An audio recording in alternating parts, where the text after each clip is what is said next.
Hello friends.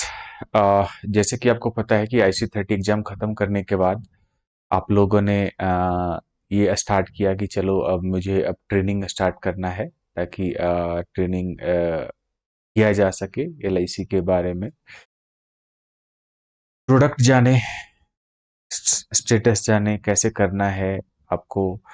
ये जो training programme है, हमने जो एडवाइजर ट्रेनिंग सीरीज स्टार्ट किया है, इसमें कई पार्ट हैं, पार्ट 1, पार्ट 2, पार्ट 3, इस तरह से करके कंटिन्यू पार्ट होकर जिसमें हम आपको सारे नॉलेज देंगे ताकि आप घर बैठे इसको आप कर सकें। ये बहुत ही इंपॉर्टेंट है, इसको करने के बाद ही आप LIC में बहुत कुछ जानोगे, अदरवाइज जानना बहुत मुश्किल हो जाएगा। तो फ्रेंड्स चलो अब हम लोग शुरू करते हैं इस ट्रेनिंग सेशन को। तो आज जो ट्रेनिंग सेशन पार्ट 1 है, इसमें हम लोग कवर करेंगे टॉपिक्स। तो हमारा आज का जो टॉपिक्स है वो टॉपिक्स होगा व्हाट इज द इंश्योरेंस,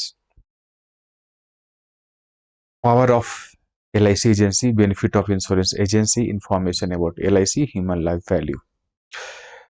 तो फ्रेंड्स, जैसे हम लोग और आप इंश्योरेंस फील्ड में आए हैं, मैं इंश्योरेंस फील्ड में बहुत दिनों से काम कर रहा हूँ।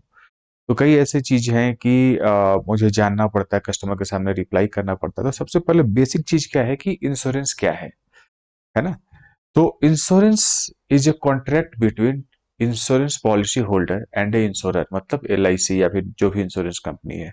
Weather the insurance promise the pay sum assured money on the death of a insured person to his or her nominee।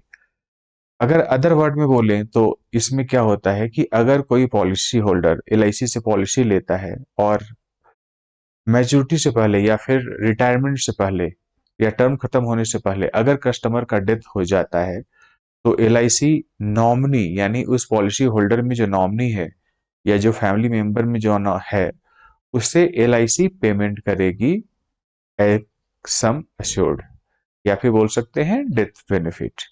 और अगर वो बंदा सरवाइव कर जाता है पॉलिसी टर्म तक, तो उसे मैच्योरिटी मिलेगी, विच मेक हिज और हर लाइफ इंडिपेंडेंट।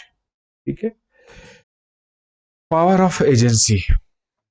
फ्रेंड्स, जब भी हम किसी की पॉलिसी करते हैं तो वंस यू शुड, जब भी आप एक किसी को पॉलिसी सेल करते हो, तो जो आपको जो इंसेंटिव मिलता है या फिर जो कमीशन मिलता है वो होल टर्म मिलता है, यानी कि जब तक पॉलिसी चलती है तब तक मिलती है। अगर 15 साल की पॉलिसी लिया है और वो पॉलिसी 15 साल चला, तो 15 साल तक आपको एक इंसेंटिव या बोनस या कमीशन मिलता रहेगा। और जो LIC का पॉलिसी होल्डर है, उसे 5 से लेकर के 8% तक बोनस मिलता है, या फिर कह सकते हैं उसे रिटर्न मिलता है, जो कि उनको PPT खत्म होने के बाद एज ए मैच्योरिटी उन्हें मिल जाता है। लेकिन आपको बस क्या क्या मिलता है, उसको बारे में एग्जैक्टली क्या क्या मिलता है जानने के लिए हम नेक्स्ट चैप्टर में चलेंगे। तो बेनिफिट ऑफ इंश्योरेंस एजेंसी, अगर आप किसी को 15 साल की पॉलिसी सेल करते हो, मान लिया कोई XYZ बंदे ने आपसे एक पॉलिसी लिया जिसका टर्म 15 साल है और 15 साल पेमेंट करेगा और 15 साल के बाद उसे मैच्योरिटी के तौर पे एक रिटर्न मिलेगा। तो जो भी बंदा वो पॉलिसी का प्रीमियम भरता है, सपोज दैट अगर क्वार्टरली है तो विद इन 1 ईयर 4 बार भरेगा, मंथली है तो 12 महीने में 12 बार भरेगा, हाफ ईयरली है तो 2 बार भरेगा, ईयरली है तो 1 बार भरेगा। तो जो भी वो प्रीमियम विद इन 1 ईयर डालता है, उस पे आपको 35% की कमीशन मिलता है, जो कि 25% नेक्स्ट मंथ मिल जाता है और 10% as a bonus year end में मिलता है। सेकंड ईयर में जो भी आपको पॉलिसी सेल किया उसका रिन्यूअल प्रीमियम वो डालता है, और रिन्यूअल प्रीमियम का आपका 7.5% सेकेंड ईयर और as well as third year भी 7.5% ही देता है। और फोर्थ ईयर से लेके जब तक पॉलिसी का टर्म बचा है, जैसे अगर 15 साल का पॉलिसी है तो अभी भी उसके पास 12 साल बचे हैं, तो 12 साल में ये जो है ना एवरी ईयर 5% करके कमीशन मिलता है। और अगर ओवरऑल देखें तो इन 12 साल में 60% कमीशन और भी आपको मिलता है। यानी टोटल आपको 15 साल की पॉलिसी सेल करने पे 110% का कमीशन मिलता है। सपोज दैट आप किसी की पॉलिसी 1 लाख ईयरली प्रीमियम है, तो विद नेक्स्ट 15 ईयर्स में आपको टोटल 1,10,000 कमीशन मिलने वाला है। जैसे कि देखिए, अगर आप कोई भी पेड़ लगाते हैं तो पेड़ लगाने के बाद क्या होता है कि वो फल देता है। तो इसी तरह से LIC एजेंसी है कि अगर आपने एक बार पेड़ लगा लिया, आपने एक बार पॉलिसी बेच दिया, तो नेक्स्ट जितने साल का टर्म है उतने साल तक आपको कमीशन के तौर पे इनकम होता रहेगा। फ्रेंड्स, हम लोग इस प्रोफेशन में क्यों जुड़े हैं, क्या बेनिफिट है एलआईसी एजेंसी का, हम इसके बारे में समझेंगे। फ्रेंड्स, ये एक ऐसा प्रोफेशन है जिसमें आप कोई इन्वेस्टमेंट नहीं लगती और इसमें कोई फिक्स वर्किंग आवर नहीं है। आप जितना चाहो उतना वर्क कर सकते हो। अगर आपको एक्स्ट्रा इनकम और भी ज्यादा करना है, सेकंड सोर्स ऑफ इनकम को और भी बढ़ाना है, तो और भी आप टाइम वर्क कर सकते हो। इसमें आपका कोई बॉस नहीं होता, आप खुद ही इसके बॉस होते हो। हम एज ए डेवलपमेंट ऑफिसर आपके मेंटर होते हैं, गाइड होते हैं, हम आपके बॉस नहीं होते, क्योंकि बॉस का काम अलग होता है कि मेंटर का काम अलग होता है। इसमें अनलिमिटेड इनकम है। आप जितना ज्यादा काम करोगे, जितने बड़े पॉलिसी सेल करोगे, जितने ज्यादा पॉलिसी सेल करोगे, उतना ज्यादा आपका इनकम होगा। और आपका इनकम का कोई लिमिट नहीं है। Sky is the limit for insurance advisor. उसके बाद बात करते हैं रॉयल्टी इनकम का। जैसे आप देखते हो कोई नॉवेल लिखता है, कोई राइटर बुक लिखता है और जब तक बुक मिलता है उसकी रॉयल्टी इनकम आती है, उसी तरह से एलआईसी एजेंसी में आपकी पॉलिसी है। जब तक पॉलिसी चलेगी आपको रॉयल्टी इनकम आता रहेगा एज ए रिन्यूअल कमीशन, जो कि जब तक टर्म होगा तब तक चलता रहेगा। ये बहुत सारे ऐसे प्रोफेशनल हैं जो किसी जॉब में हैं, कोई बिजनेस में है, कोई और प्रोफेशन में है, तो इस प्रोफेशन को एज ए पार्ट टाइम भी वो कर सकते हैं। और मेजोरिटी ऑफ पॉपुलेशन, जो मेजोरिटी ऑफ एजेंट जो हमारे टीम में या फिर एलआईसी में है, वो ज्यादातर पार्ट टाइम करता है, वरना कहीं और भी जॉब करके एलआईसी में एक अपना टाइम देता है, उससे एक्स्ट्रा अर्निंग करता है। कुछ लोग तो ऐसे मिलेंगे जो एक्स्ट्रा अर्निंग उनके ओरिजिनल अर्निंग से कहीं ज्यादा गुना कहीं ज्यादा होता है। उसके बाद रेगुलर इनकम। एलआईसी में आपका रेगुलर इनकम की प्रोविजन है कि अगर आप कंटिन्यू काम करते हुए 5 इयर्स तक एलआईसी में आप काम करते हो, उसके बाद अगर आप बिजनेस डालना भी छोड़ देते हो, तो एलआईसी में जो आपने विद इन 5 ईयर जितने भी पॉलिसीज की है, उसको कमीशन आपको कंटिन्यू मिलता रहता है। आपको कमीशन नहीं रुकता है 5 ईयर कंप्लीट कर लेने के बाद। उसके बाद होता है हेरिडेटरी कमीशन। हेरिडेटरी कमीशन क्या होता है कि अगर कोई भी एडवाइजर अगर 2 इयर्स एलआईसी में काम किया और किसी वजह से उसका डेथ हो जाता है, तो जो भी उसने पॉलिसियां सेल की थी और जो भी उसे रिन्यूअल कमीशन आना है, उसके फैमिली मेंबर यानी उसके नॉमिनी को कंटिन्यू मिलता रहता है। एलआईसी में काम करने के बाद तो बहुत सारे award and reward and recognition आपको मिलता है, जो आपको एक सोशल रिकॉग्निशन देता है। उसके बाद एलआईसी में बहुत सारे कॉन्टेस्ट होते हैं, आपके बहुत सारे कंपटीशन होते हैं। उसे क्वालिफाई करने के बाद आप डोमेस्टिक एंड फॉरेन टूर के लिए क्वालिफाई होते हैं और एलआईसी आपको अपने खर्च पे वहां सेंड करती है। जो अब जनरली बहुत ही मिनिमम मिनिमम टारगेट पे आप इसको क्वालिफाई कर सकते हो। एडवांस, जैसे अगर हमारे एडवाइजर को हर तरह का बेनिफिट एलआईसी प्रोवाइड करना चाहते हैं जो कि अच्छे काम करते हैं, अगर वो क्लब मेंबरशिप में आते हैं। क्लब मेंबरशिप के बारे में हम किसी और वीडियो में डिस्कस करेंगे। Advance for two wheeler and advance for four wheeler. अगर कोई बंदा अगर टू व्हीलर या फोर व्हीलर लेना चाहता है, तो उसके जितने भी डाउन पेमेंट है वो एलआईसी खुद करती है और उनके कमीशन से वो रिकवर करती है। इवन आपको ऑफिस सेटअप करने के लिए अगर कंप्यूटर चाहिए, लैपटॉप चाहिए, इवन ऑफिस एक्सपेंसेस सारा एलआईसी बियर करती है। जनरली एक लिमिट होती है कि अगर आप इस क्लब में हो तो आपको इतनी ऑफिस एक्सपेंसेस मिलेंगे। हाँ, इवन आपको होम लोन की प्रोविजन भी है। बहुत सारे लोग जो गवर्नमेंट एम्प्लॉय है उनको तो चलो होम लोन इजिली मिल जाता है, बिजनेस क्लास है, लेकिन हमारे एडवाइजर अगर एलआईसी में काम करते हैं, चाहे वो किसी भी सेक्टर से हो, चाहे बिजनेस से हो, चाहे जॉब से हो, अगर वो एलआईसी एजेंट है, तो एलआईसी उन्हें मात्र 5% इंटरेस्ट रेट पे होम लोन प्रोवाइड करती है, जो कि पूरे इंडस्ट्री में किसी को नहीं दिया जाता है। ये सारे जो बेनिफिट है मात्र एलआईसी एम्प्लॉय को, सॉरी एजेंट को ही मिलते हैं। अब हम लोग बात करते हैं अबाउट एलआईसी। एलआईसी जो है ना, 1956 में एक फिगर में आई, मतलब ओरिजिन इसका 1956 में हुआ, जब गवर्नमेंट ने पार्लियामेंट एक्ट में पास करके एलआईसी को एक गवर्नमेंट ऑर्गेनाइजेशन बना करके आपके देश की सेवा के लिए लाया गया। आज इतने सालों बाद अप्रोक्स कितने साल हो गए, अप्रोक्स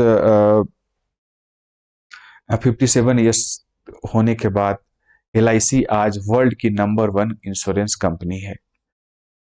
आज एलआईसी का 46 करोड़ पॉलिसी होल्डर है। अगर आप देखें तो कई देशों की पॉपुलेशन से भी ज्यादा एलआईसी के पॉलिसी होल्डर हैं। एलआईसी का अगर असेट देखें, असेट मतलब क्या है उसके पास, कितने पैसे हैं, कितना नेटवर्थ है, क्या प्रॉपर्टी है, तो असेट के तौर पर अगर देखें तो एलआईसी के पास आज प्रेजेंट 31,000 करोड़ रुपए का असेट है, मतलब खुद का सामान है या प्रॉपर्टी है। तो एलआईसी बहुत ही बड़ी कंपनी है। जितने असेट हैं इसके उतने तो कई देशों के जीडीपी भी नहीं है। एलआईसी का अगर विस्तार देखें तो आज प्रेजेंट एलआईसी का 2050 से भी अधिक ब्रांचेज हैं, प्लस 1500 यानी से भी ज्यादा सैटेलाइट ऑफिस, छोटे ऑफिस होते हैं वो हैं। और एलआईसी का अगर इम्प्लॉय फोर्स देखें तो 1,60,000 इम्प्लॉय फोर्स हैं।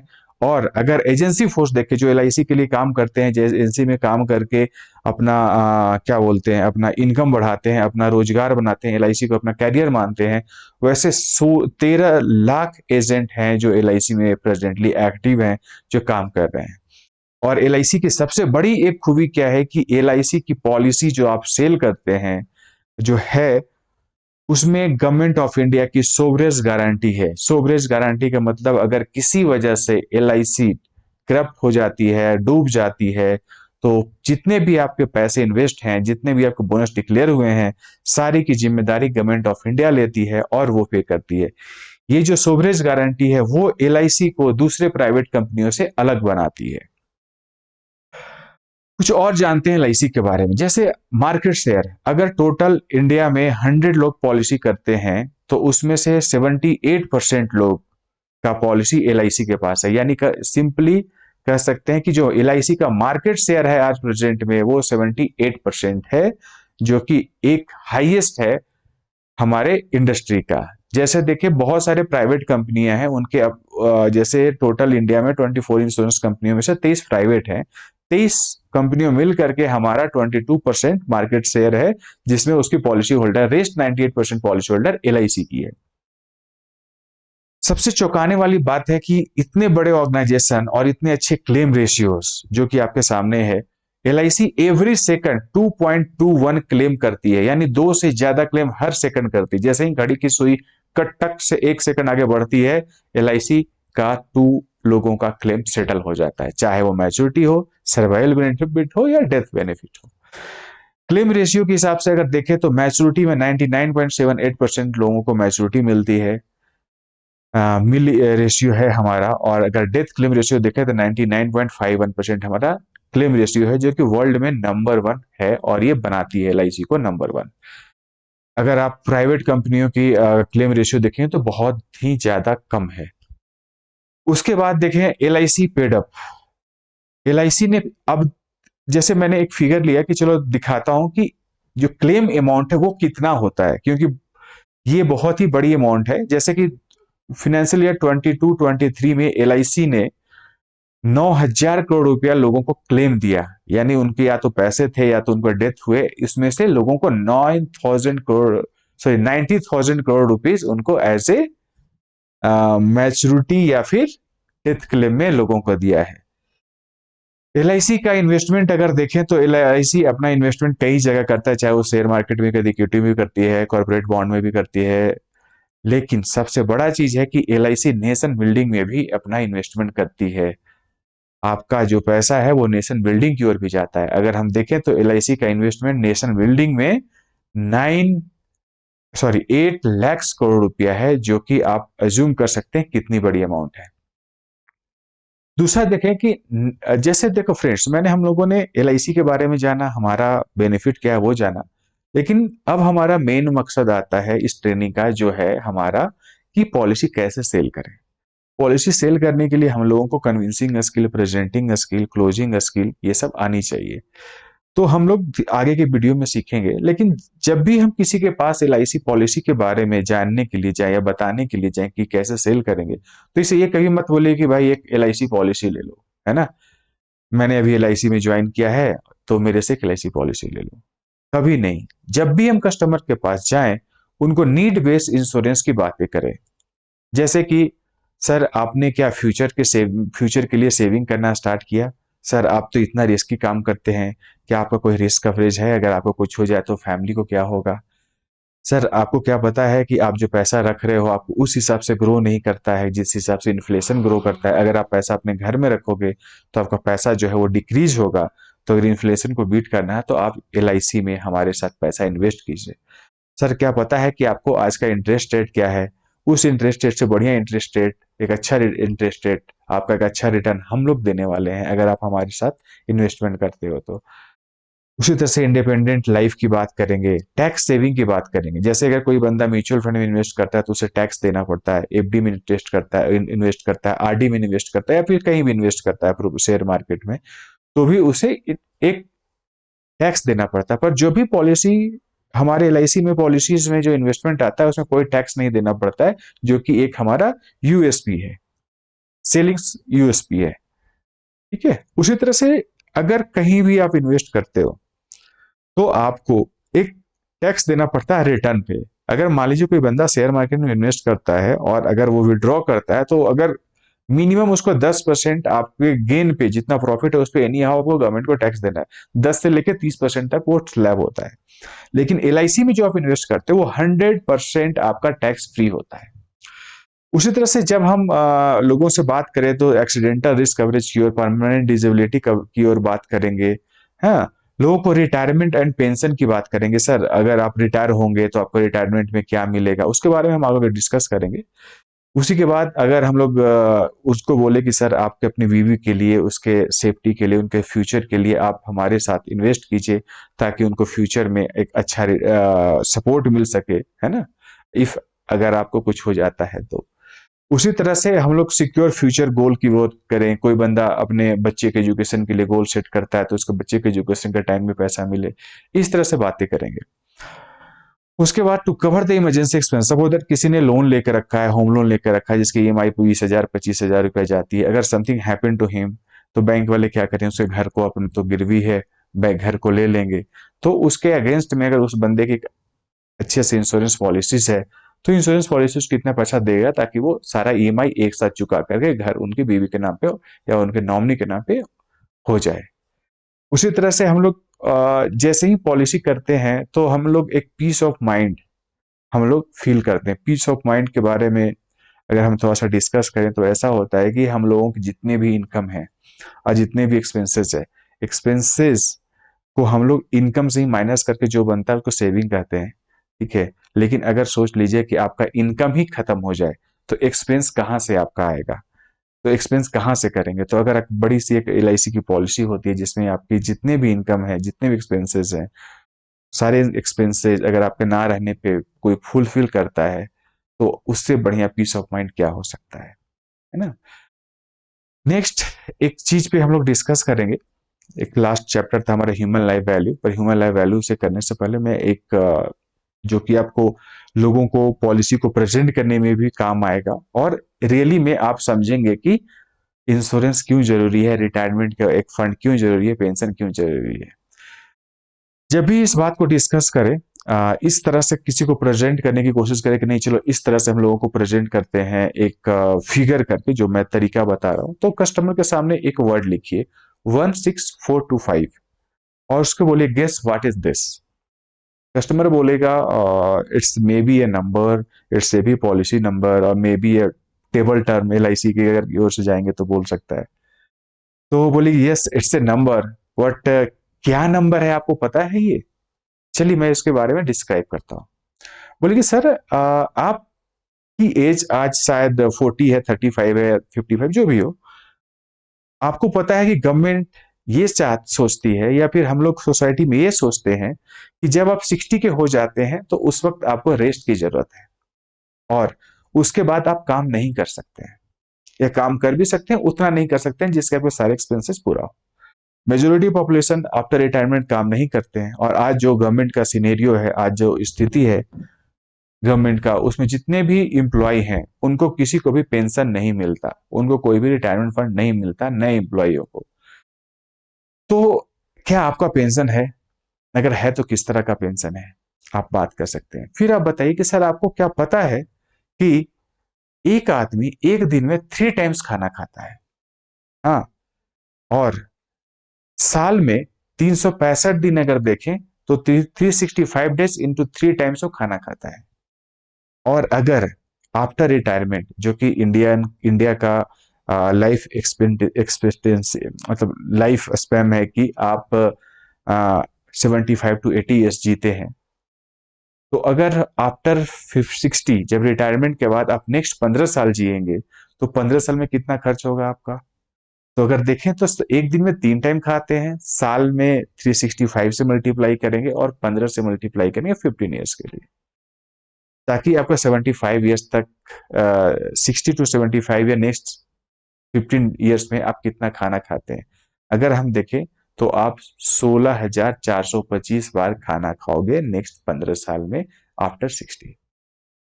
और सर, आप अलोन नहीं हो, आपके साथ आपकी वाइफ भी है, वो भी आपके साथ उतना ही खाना खाएगी जो आप खा रहे हो, 16,425। यानी कि आप दोनों के खाने का जो ये रेशियो है, या फिर बोल सकते हैं जितने बार खाओगे, वो है 32,850, यानी 32,850। और अगर कॉस्ट के हिसाब से देखें तो एक टाइम के मील का खर्चा अगर मिनिमम 150 ले ले, जो कि आज तो 100 है, लेकिन अगर मान लेते हैं आपकी 45 एज है और 60 के एज के बाद अगर आप मिनिमम भी खाना खाते हो, तो 150 रुपया पर मील मिनिमम होगा।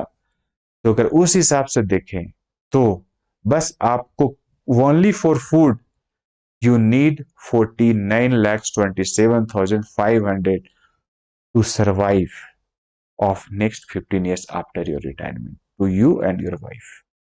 इसमें sir medical cost, cloth, rent, traveller expenses, festival वगैरह में जो खर्च होते हैं, और भी बहुत सारे खर्चे जो इंक्लूड नहीं है। बस 3 टाइम के भोजन के लिए आपके और आपके बीवी के लिए 50 लाख की रिक्वायरमेंट होती है। क्या मैं गलत हूं? तो आप मेरे को बता सकते हैं कि मैं गलत हूं, है ना?